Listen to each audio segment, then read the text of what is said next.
Kung sino pa tong nakakasuka ang muka, siya pa tong ang lakas manglait. Yak! Nakakatawa lang kasi napapangitan ka sa muka pero yung muka mo mas pangit pa dun sa pinagtatawanan mo. Ay! Kung sino man tong makapanglait, sila pa tong walang mga talent. Sila pa tong palamunin sa buhay. Sila pa tong batugan. Sila pa tong walang ambag sa mundo. Nakakahiya, no? Nakakahiya. Yung wala ka nang face, wala ka nang talent, ang lakas mo pa manlait. Anong ambag mo sa lipunan? Wala, isang garapata. O, di ba masakit? Masakit na mag-isa sa sarili mong mantika? Kaya kung manlalait ka, dapat walang malalait sa'yo. Kaya kung manlalait ka at nakita ko mas kalait-lait ang mukha mo, humanda ka. Magiging Barney ka, magwa-violet. Hawakan sa leeg, paangat.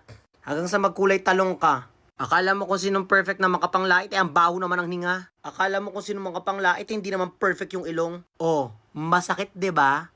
Pag yung mga bagay na nilalait mo mas kalait-lait sa'yo.